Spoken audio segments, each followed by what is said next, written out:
The following is a presentation of the Match Talk Podcast Network.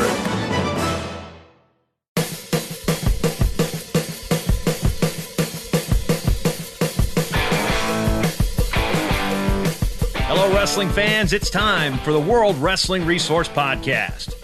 The World Wrestling Resource was made that you as a wrestler, parent, coach, or fan can have access to all the resources of the very best in the world of wrestling. I'm three-time wrestling writer and broadcaster of the year, Jason Bryant, and I want you to join me, along with John McGovern and world champions Terry Brands and Dennis Hall, as we talk training tips, topical discussion, mental preparation, and more on the World Wrestling Resource Podcast. World Wrestling Resource is sponsored by Defense Soap. Find World Wrestling Resource on Facebook at facebook.com/World Wrestling Resource and follow us on Twitter at WWRESO. And, of course, on the web at worldwrestlingresource.com.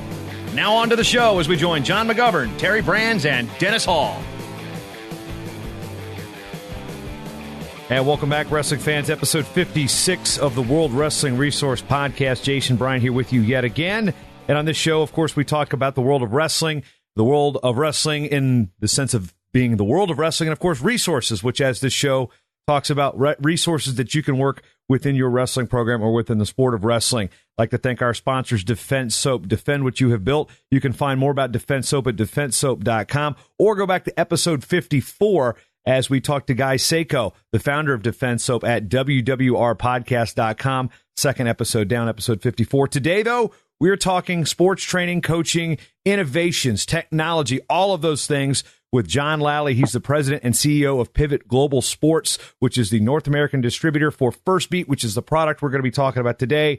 First of all, John, welcome to the program and welcome to the World Wrestling Resource. Jason, thanks for having me. So let's just get right to it. In terms of technology and sports, before we even find out what Firstbeat is, the mindset of athletes getting bigger, stronger, and faster, technology has rolled with this, and we've seen a rise of records being broken and better performance with erratic seasons, with how scheduling works, and I guess in short, what is the mindset behind where technology is taking training? Well, from our standpoint, we believe that there's a lot to be gained in understanding not just the details of individual athletes' response, but making sure that as a coach or coaching staff, we understand all of our athletes individually. So I guess to sum that up, it would be as sports become more competitive and athletes get bigger, faster, stronger in many ways, we believe that monitoring physiological load can give us added detail into the development and progress of individual athletes. And then the next step would be individualized training. And with that individualized training comes Firstbeat, which is it's not necessarily just a product. It's kind of a whole comprehensive service that you guys offer. Correct. I think we would love to believe that the offering, which we refer to as Firstbeat Sports, and the team pack. So essentially there are two parts. There's the equipment you wear and the equipment to collect data from the wearable. And then there's the software that provides the analytics and the reporting. So to your point, Jason, we'd like to think that it is a product that can be used once it's delivered to a team by the staff and for the athletes without exorbitant guidance from us. However, the truth of all software and technology is that there are different levels of implementing it and different levels of understanding, and we want to be there to provide insight and guidance for those teams that need that further level of guidance and insight. So for certain, I spent 200 days on the road in 2017 consulting, working directly with teams from the Chicago Bulls to Princeton Wrestling to implement our technology and to further understand the data and the analytics we provide. So it's probably a more comprehensive product than it is a comprehensive service. You've got the setup, the hands-on, you teach them how to do it. So I guess I'm wrong in my initial assumption that it truly is a product that, you guys, you teach them how to do it, and then all of a sudden they can look at the data how they want and see where certain individuals are gaining and certain individuals are not. 100%. Exactly right. We want with a little push off, let's say, I would say, more than 60-70% of the teams with a three-day in-service consultation, professional development, whatever you want to call it. That's the push they need to have enough momentum to be off and running and to be utilizing the Firstbeat sports software and team system effectively with their teams and athletes. Now, of course, we like to be there once a year to when updates come, when new data comes, when there's new analytics. If I can circle back to the introductory question about where are we going with technology in sport, I think the sky is really the limit. And although competitiveness and performances are now separated so finely, there's always new ways of pushing the envelope and better understanding how to make progress without sacrificing or putting athletes in jeopardy. So that's my point there, is that each and every year we want to have updates that are pushing our envelope of delivering usable and essential information for teams and athletes that use Firstbeat. Now, your background in terms of this company goes, you're not a wrestling guy, but you've had the influence and the infiltration into wrestling. You talked about Princeton. Of course, you said you also had, before we started, you've talked with Penn State and the University of the Cumberlands. And why is wrestling a sport that you think that can really benefit from Firstbeat? Well, yeah, and if I can back up and give you a little depth of my history, just so we tie it into the answer to that question. I started out as most kids in this country, I would say, loving, basketball, soccer, big team, traditional sports. And I found myself rowing competitively in a boarding school on the East Coast. And rowing is a tremendous output, or let's say capacity sport, which just means that data heart rate is essential to maximizing your potential as a rower. And there began my quest to understand aerobic capacity, maximizing my VO2 max, efficiency, building efficiency at certain outputs, economy, all these things that go into the physiology of sport. And I believe that wrestling is also tremendously important to maximize the athlete's ability to do work.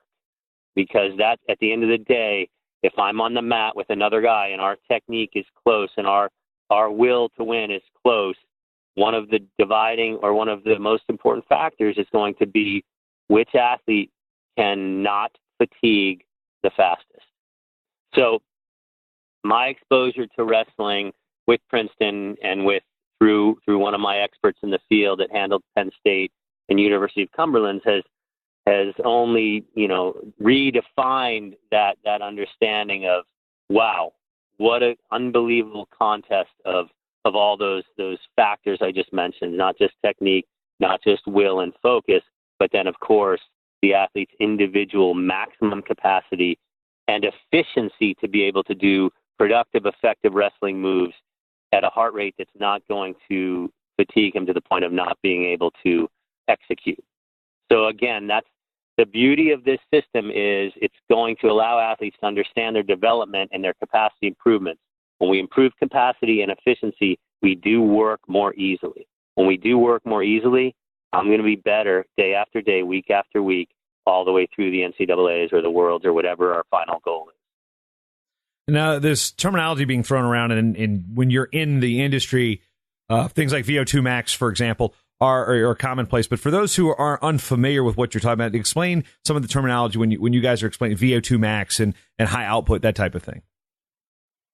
Yeah, sure. Well, essentially, when we come into this earth, we have certain abilities that are God-given or just given, depending on your overriding set of beliefs. And one of those is maximal capacity, or VO2 max. That's an athlete's ability to utilize oxygen at max effort.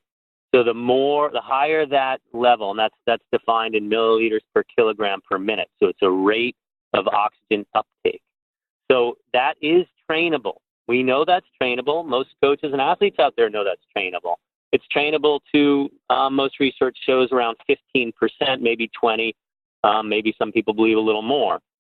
So what we can also train is our efficiency. And efficiency can be described in many ways, but one of them would be anaerobic or ventilatory threshold. So that's another value that's somewhere below the VO2 max. So I'll give you a tangible example for all those out there. If I'm a cyclist and my heart rate max is 200 beats per minute, and I start my training as a relatively new cyclist, my efficiency level or ventilatory threshold or anaerobic threshold might be at 150 beats. But through proper training, I can lift that threshold, that efficiency threshold, that 150 beats per minute, all the way up very close to my maximum beats per minute. Okay, and that's also the max beats per minute, not to be confused with VO2 max. That's going to be over the VO2 max beats per minute level. But the point is, these values, this efficiency level, which we're calling anaerobic threshold and ventilatory threshold, is trainable. And you can train that better, faster, more effectively when you use heart rate to guide the intervals or to guide the work loading in the wrestling terminology, the live portion of the workout. So yeah, VO2 max, maximal oxygen uptake, the max capacity to do work with oxygen before you go into anaerobic energy system, which is without oxygen. So we want to lift that level to build efficiency, to build capacity to do work without fatiguing. Similarly, we want to lift the level that we're calling anaerobic threshold as close to that VO2 max as we can get it, so that the athlete can handle stress, work, demands more easily, more efficiently. In the website, you can go to firstbeat.com to check out some of the team solutions you guys offer. Now, one thing that jumped out at me is you've got wrestling, which is all shapes and body sources, versus, as you talked about, sprinters and cyclists and rowers they're all kind of basically the same kind of athlete. How have you taken your experiences with team sports and molded them into individual sports where you have different weight classes and shapes and sizes that affect the output? Sure. Well, I would say that hockey, NHL, is similar to wrestling in that way that, I see guys. I was at Detroit Red Wings training camp, the last four, the development camp, which is for the younger guys, and then the main camp, which is for the professional team. And I see guys that are built like rowers or swimmers in there. So 6'5", long and lean, 6'5", 195, 6'6", 200. And then I see some tremendously skilled, fast, explosive players, which are all terms that I would parallel to wrestling athletes. And I see them at 5'7", 5'8", $180, strong legs, low center of mass. So hockey, I would say, has a wide range of types of athletes.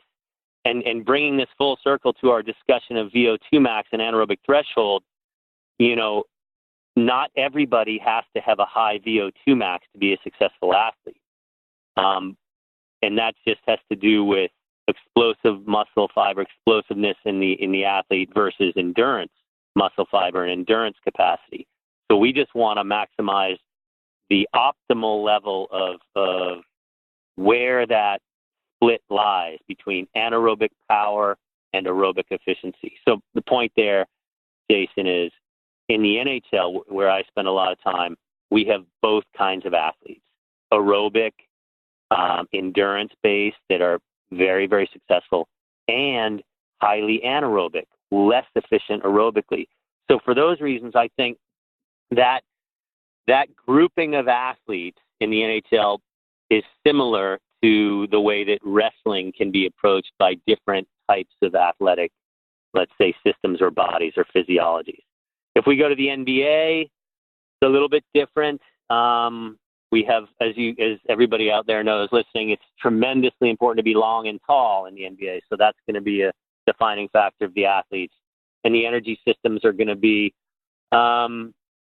pretty high on the capacity side, but also speed and power and anaerobic power is very important. soccer, trending more toward a guy who can run a lot, so bigger capacities on that side. VO2 max is over 55 mils per kill for sure, and many over 60 and some over 65, which are 65 to 70 is approaching very high VO2 max levels for heading toward the world class endurance athletes. And rowing, as you said, Jason, rowing is a sport that is tremendously dependent on length and aerobic capacity. So we need power, but we need to also be able to have tremendous aerobic maximal capacity, and we need some long, tall athletes. So, most elite rowers are now, I'd say the lowest level is 6 feet, 6'1", 6'2", but I'd say the average in an elite heavyweight men's crew is 6'4" to 6'5", and some guys are always 6'5", 6'7". Yeah, it's mind-blowing on how some of those things work and how, the sports, I don't have any knowledge of rowing other than where I went to college. They added it a couple years after I graduated. So, but one thing is those events. In wrestling, we have the terminology, we have the quick twitch athletes, and then we have the grinding type of athletes.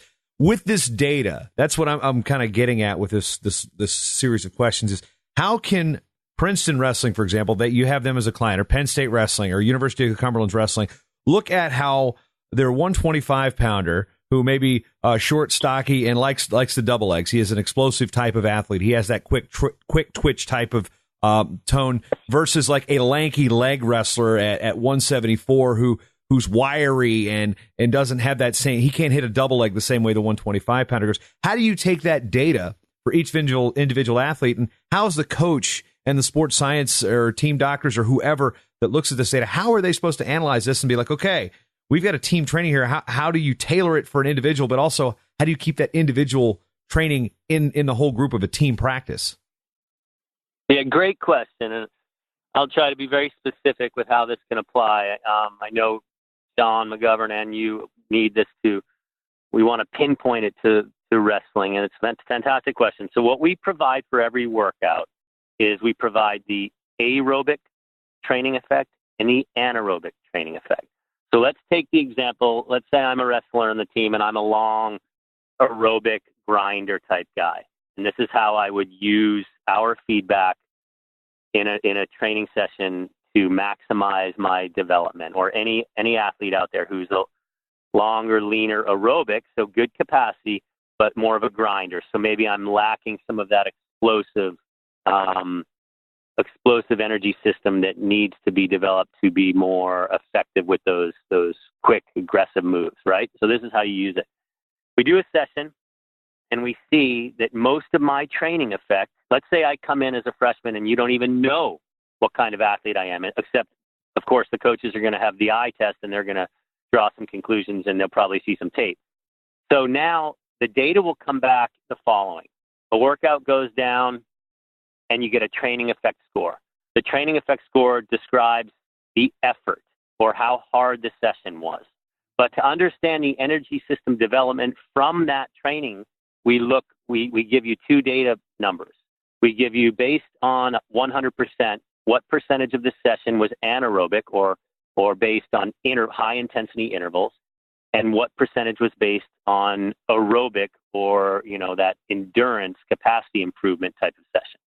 So what you're going to see is, in a hard session, athletes tend to do work where they're most comfortable, where they like to live, where their body is best, where the physiology exists most effectively. So if I'm a long, lean aerobic guy, my workout, without any guidance and coaching, is going to come back predominantly aerobic training effect, provided I'm in decent shape, okay, provided I'm not in terrible shape. So if I'm in decent shape, I'm going to do work aerobically. I'm going to grind. I'm going to exhibit my natural tendencies. So here's the kicker. Let's say it comes back 75% aerobic training effect, 25% anaerobic. Then the coach can try to design the next session to emphasize and stimulate more of the anaerobic energy system development. If that means shortening up the bouts, if that means asking to do certain kinds of work, whether it's all the different positions you guys have, what we want to do is ultimately, again, develop explosive movement patterns and the ability to do work with high intensity. So we're going to want to see those high intensity bouts.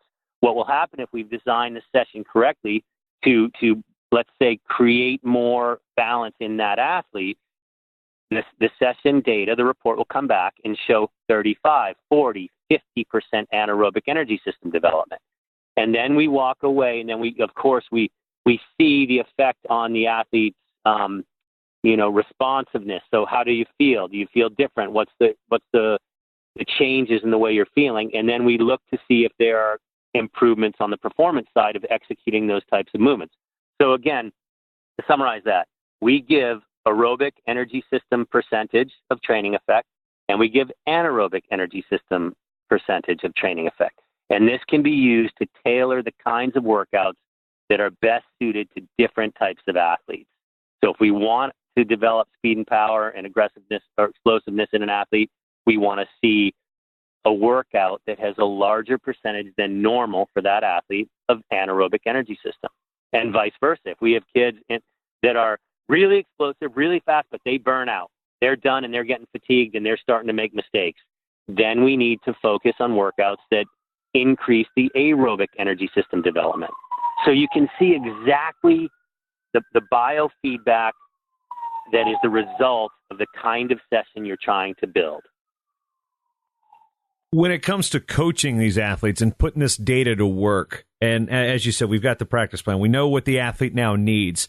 Let's swing back on the benefits on what's the wheelhouse for Firstbeat. Is it college and elite level stuff, or can this trickle down to even high school and middle school stuff? Because it seems everybody today is fine with a wearable. I've got an Apple Watch on right now. I've had a Fitbit. Wearables are not weird for anybody anymore. So going through a workout wearing one may not be so abnormal anymore. So who could benefit from using the Firstbeat? Yeah, great question. I think our wheelhouse is elite sports. So we'll define elite sports as professional teams, national teams, and elite college programs.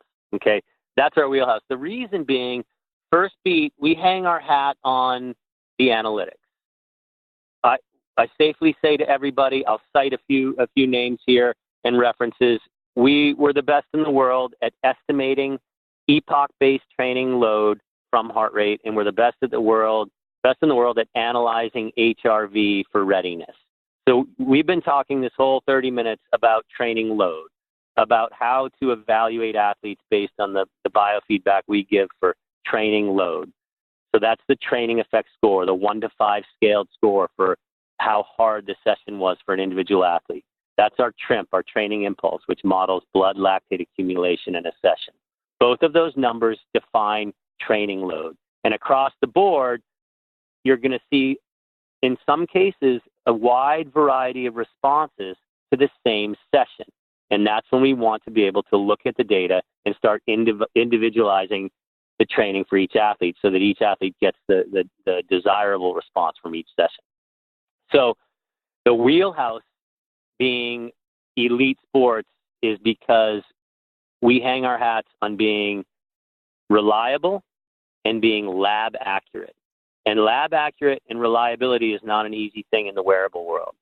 Our founders, again, wrote the book on epoch-based training effect. So we have a lot of white papers, a lot of research that defines who we are and the lab accuracy of our data and our research. A guy by the name of Heikki Rusko, one of the founders and sits on the board, a Finnish expert in heart rate variability, field testing. There are some universities in this country that don't have a wearable yet that still use Heikki Rusko's field-based measurement system for estimating athlete readiness in the field from heart rate. So tremendous experience, validation, and research allows us to be with the top teams in the world, from Liverpool, again, to Chicago Bulls, to New York Rangers, to Seattle Sounders. So really elite users. Now, to your second point, Jason, a very good one and one that I love to participate in, high schools, kids. Why is it important? Well, one of the most important things that you can gather or learn from a heart rate monitor is motivation. And, motivation comes quickly and easily when you're in a program, a wrestling program or a rowing program or any sport that is challenging in that way where it's you. It's you out there doing work, and you're going to be. There's lots of ways to measure and watch and see the output and the effort of an athlete wrestling or rowing. Whereas, my point there is that in some skilled sports, baseball and soccer and basketball, you can get by on skill and technique for a long time until you really need to, until you really, really need to compete. Then effort and fitness improvement and efficiency become essential in those sports too. Rowing and wrestling, it's coming hard, it's coming fast. You better be ready. You better have a will to compete, and you do need to work on fitness. So with kids, with physical education, with young people, what I love to see with a heart rate monitor is the ability to encourage effort, the ability for them to link their own heart rate response to the effort they're putting out, and to be excited and uplifted by the ability to go to certain colors, the emotional response to seeing colors that are associated with certain heart rate levels, the understanding that achieving a 3.0 training effect means they improved their fitness level or their capacity to resist fatigue. So by linking heart rate to effort and then to rewarding effort with reporting or color or training effect scores, to ignite a fire in young people that show them that, you know what, you can get better by hard work. That's a tremendous payback for me as a technologist, as a salesperson, as a coach and an athlete, for anybody looking to improve. Moving forward, as the growth of this industry comes around, I kind of touched on that with wearables. Having spent time at the Olympic Training Center and working with USA Wrestling, we saw the technology in place with cameras and programs like Dartfish that look and analyze maybe the technical aspect of practice and training. Where has the synergy been with an organization and a product like Firstbeat with those other technological advances we're seeing with video analysis and stuff? I mean, how have they all worked together with y'all's respective industries? Yeah, sure. Well, I think one of the biggest movements in the wearable industry right now is being able to integrate different systems, because with integration, we get a clearer picture. So I'll give you an example. If we're tracking the internal load, which is what Firstbeat does, we're internal load monitoring. So physiological response to work, heart rate. And we have another system out there like a Dartfish or any of the speed and distance monitors that exist, which provide external loading. And Dartfish isn't, let me correct that, they're not looking at external load. They're looking at biomechanics, biomechanics and technique and movement patterns. But if we're going to get a full picture of an athlete's response to a game or to a training session, it can be amplified. Let's say the picture can be amplified if we combine both the internal and the external load. So that's the next step, is saying, well, we see that there was a big training effect. We see there was an enormous effort. And with that effort, monitored by Firstbeat, there's going to be potentially some fatigue. And we're gonna measure the heart rate variability, the readiness the next morning to see if there's fatigue. But why was there a big effort? So then we can look at how much distance was covered, how many impacts that athlete had. If we have a speed and distance monitoring system, and we can combine the two. So was there an extra amount of distance run, or more jumps taken, more impacts taken that make that physiological load make sense? And if there was, that's an important takeaway. Does the extra running, does the extra accelerations or higher speed running define that training effect score that we saw from the internal load? And if it doesn't, that's a huge takeaway too. Then why is the athlete exhibiting such a big training load? Is there a lack of fitness? Is there a movement pattern deficiency? Are there compensations happening? So you see how the two can work together to give much more insight into the overall reason for an athlete's response. So some things, I always say this when we're looking at heart rate. Heart rate should make sense. the physiological feedback or the training load from a training session should make sense. And I would say many, many times with the team, it does. You look at a response, you say, yep, I see the peaks, I see the valleys, and I like them. They make sense. The high score for training load, the medium score, the low score makes sense. It's when it doesn't make sense that we dig a little deeper and look at why there's a change in the response. So these changes in response can be extremely meaningful. They can mean that the athlete is fatigued. The athlete has something going on that's leading to a different response. So that's what we're looking for. So with speed and distance and heart rate, or analysis from biomechanics, the biomechanical analysis that you described from a dartfish system, we can link different pieces of the overall picture to better understand what direction our guys are going in. So important too. It just led me to a thought. Again, back to my story about heart rate, and it should make sense. What's very, very important too is to not look at this on a microscopic level. What we really want to focus on is the trend of our athletes. So if I have an athlete that exhibits an unusual response one day by a little bit, it's not something that I'm going to change the whole training plan around. But the next day, if they continue the trend differently in a pattern that's unique and different, and the following day the same thing, and the quick recovery score corroborates that change in trend, that's when we look to make an intervention to change the workloading, to look at recovery, sleep, and all the different important, relevant questions we can ask the athlete to find out what's caused the change. The trends are so essential to understanding, what's happening. One thing I am curious about, as you've gotten into wrestling with the three programs you mentioned, what have you learned, and what has your company and Firstbeat learned about wrestling and how that can help you improve your product? Yeah, good question there. Well, I think the one thing we've learned, and I've been working on this for at least 5 years now, if not more, and wrestling, brought it to light once again. This is from an equipment standpoint.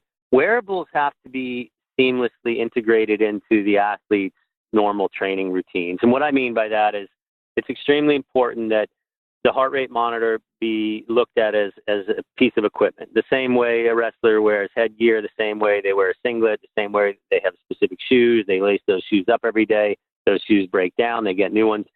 The heart rate monitor is no different, okay? So we need to treat it as equipment. And the importance, the reason behind that is that we don't want athletes and coaches to lose sight of the fact that we have to take care of equipment, replace it. It has to, be worn every day so that the data is establishing trends. But also, from our standpoint, from a company standpoint, what I saw in wrestling and combat sports, I've worked with some MMA guys for more than a decade now, and they know this too, and we know it from them. We've got to make the equipment integrated into the uniform, into the kit, so that the guys go on and they're putting on their singlet and it's already in there. We want to make things simple, efficient, easy, so that it's not a burden. So that's the next phase for the heart rate monitor, the evolution of the equipment, so that it's not a separate piece that we have to wear and change and wash, but it can be integrated into the clothing. The technology's there to do it. We're ready to do it. We have prototypes.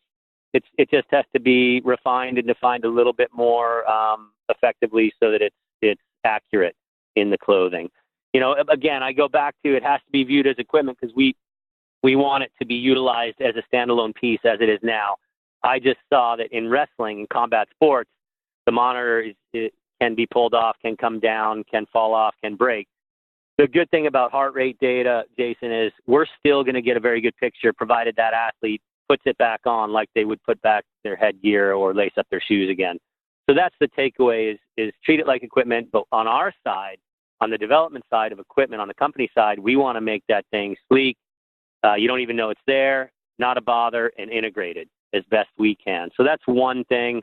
What else? I think that the new data, the aerobic, anaerobic energy system defined by our sports software is pretty huge. It's a new data point we released about 1.5 years ago. And I think that's very critical to sports like wrestling so that we know where athletes like to be, and we know where we can develop their skill sets and their physiology. But I think maybe the biggest thing is looking for new ways to enhance the data we provide and the way the story it tells. So, possibly the biggest variable in physiological monitoring right now in elite sports, wrestling included, would be the quick recovery test that we provide. In 3 minutes, I can have your whole team, Jason, lie down, relax, go through whatever mental work they want to do, and in 3 minutes, I can gauge each athlete's parasympathetic response. And when we know the HRV, the heart rate variability, or the quality of that parasympathetic response to rest, that is a very good indicator of level of recovery. So that's a huge, huge variable that we measure with an excellent scaled score. Is we call it the quick recovery measurement, quick recovery test. 3 minutes resting HRV analysis. Every athlete gets a scaled score. And what that tells us really is just how they're recovering in the night after the prior 3, 4, 5 days of work, of training, of school, of activity, where they are now in terms of that rest and digest, that balance of the parasympathetic versus the sympathetic. So, if I can summarize and circle back, because I know I'm being a little long-winded here, adding important data points and adding essential and critical delivery of those data points to coaches so that they can utilize our product in the best way with their team. You use the word recovery, and that also has a different meaning within the sport of wrestling. A lot of it's when, with a weight class sport, you're coming off the scale, your body is recovering, it's rehydrating. 2 hours for a college tournament, 1 hour for a college weigh-in. Have you guys done any type of testing or monitoring of athletes after they're coming off the scale in terms of how they recover that way right before competition? That seems like something that would, as a wrestling person, be like, wow, it'd be interesting to know how different people react to different weight cuts, for example. Oh yeah, that sounds super interesting. We haven't done that yet.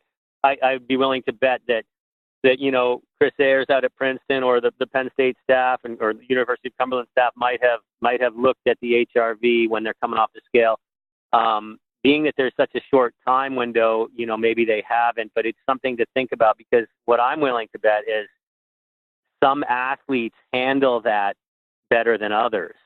And that could be a defining variable to look at for how they're going to perform after, let's say, an extreme weight cut. Because basically HRV and the quick recovery is a measure of resiliency. So I'll give you an example here. We had a Chicago Bulls player come back after back-to-back games. They flew all night.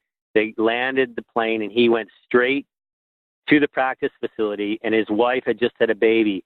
And he took the quick recovery test, and his score was good. It was very good. And they called me right away and said, how can this be?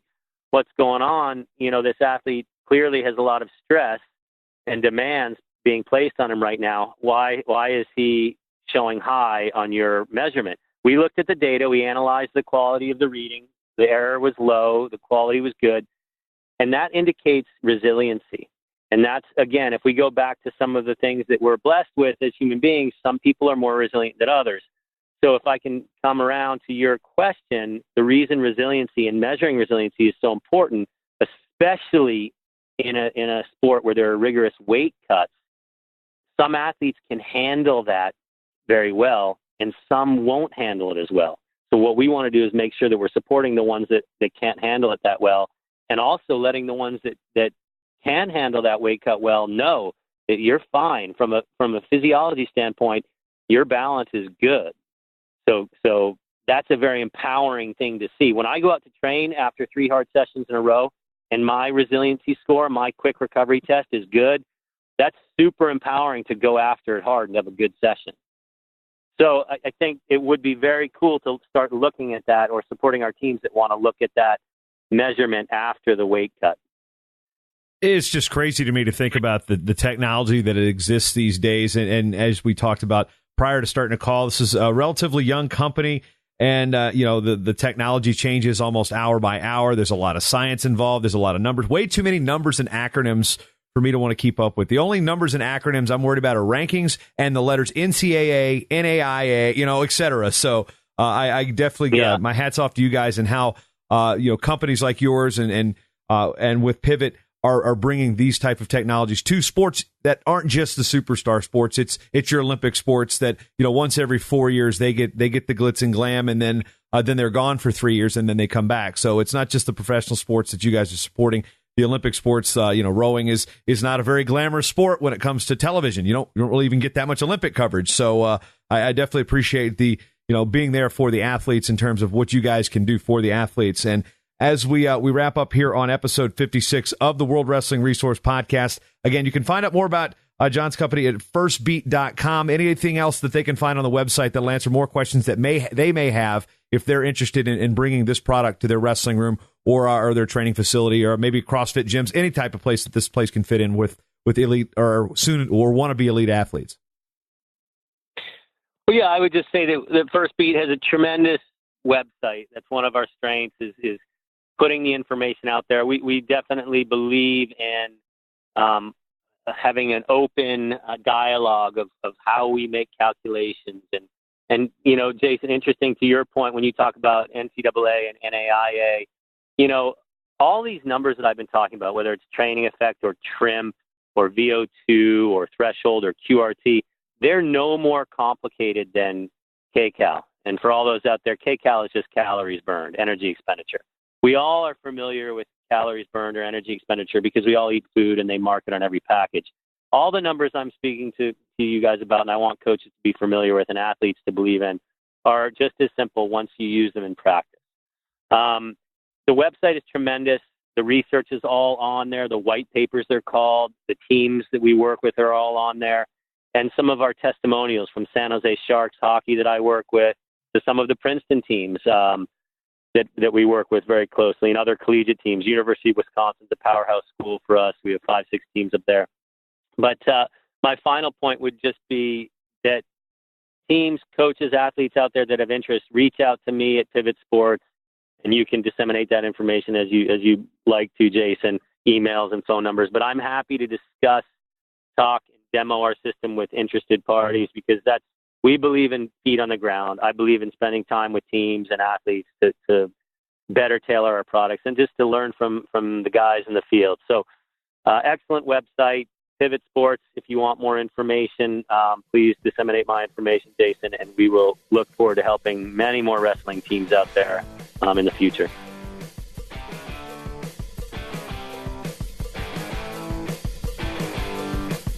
Subscribe to the World Wrestling Resource Podcast by going to WWR56.com and check it out on Apple Podcasts, Stitcher, Spreaker, or wherever you find your podcasts. World Wrestling Resource at worldwrestlingresource.com.